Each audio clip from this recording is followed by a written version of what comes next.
আসসালামু আলাইকুম এভরিওয়ান। কী অবস্থা সবার, কেমন আছেন? আমাদের সাহারবাটি মিনি স্টেডিয়াম মাঠে জুলাই অভ্যুত্থান ফুটবল প্রতিযোগিতা 2025 কোয়ার্টার ফাইনাল প্রথম ম্যাচ অনুষ্ঠিত হতে যাচ্ছে। তার জন্য আমরা ভাই ব্রাদার মিলে সবাই খেলা দেখতে যাচ্ছি।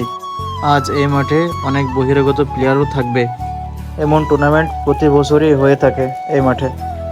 দেখতে দেখতে আমরা স্টেডিয়ামে খুব কাছে চলে এসেছি। আমরা খেলা শুরু হওয়ার অনেকক্ষণ আগেই ফিল্ডে উপস্থিত হয়ে গিয়েছি। আমাদের মেহেরপুর জেলায় এমন অনেক মানুষ আছে যারা বিকেলে কাজকর্ম ত্যাগ করে এই ফুটবল খেলা দেখতে আসে। দুই টিমের প্লেয়ার ফিল্ডে প্রবেশ করে ব্যায়াম করতে শুরু করে দিয়েছে। একদিকে অংশগ্রহণ করছে জতারপুর ফুটবল একাদশ, অপর দিকে অংশগ্রহণ করছে রামদেবপুর ফুটবল একাদশ। খেলা শুরু হওয়ার আগেই স্টেডিয়ামগুলোতে মানুষ পরিপূর্ণ হয়ে গেছে। এখন দুই টিমের প্লেয়ার তারা মাঠে প্রবেশ করতেছে। এই খেলাটি দেখার জন্য অনেক মানুষের আজ সমাগম হয়েছে এই সাহারবাটি মিনি স্টেডিয়াম ফুটবল মাঠে।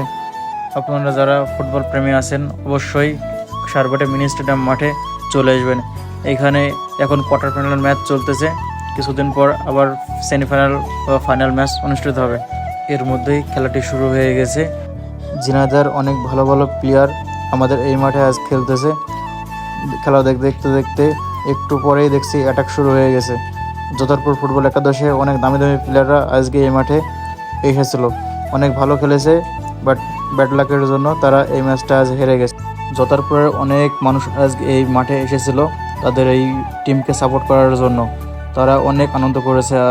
খেলার প্রথমার্ধেই রামদেবপুর ফুটবল একাদশ একটি গোল দিয়েছিল। তারপরে আমাদের মেহেরপুরের কৃতি সন্তান শিমুল তার অনেক সুন্দর একটা পায়ের ট্যাকেলে এই একটা গোল হয়েছে। তার খেলার সমতা হওয়ার পরপরই আমাদের মাঠের যে দর্শকগুলো ছিল অনেক আনন্দ পেয়েছে। আজ দুই টিম অনেক চেষ্টা করেছে, পরে আর দ্বিতীয় অর্ধে কেউ গোল দিতে পারে নাই। ফুটবল খেলায় কখন কি হয় কেউ বলতে পারে না।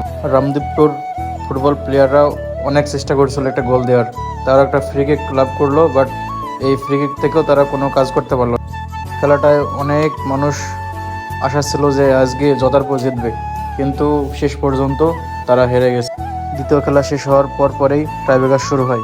টাইব্রেকারে জোতারপুর একটাও গোল দিতে পারে নাই। রামদেবপুর পরপর 3টা গোল দিয়ে তারা জয়লাভ করে। দেখতে পাচ্ছেন আপনারা আজ মাঠে কত দর্শক ছিল।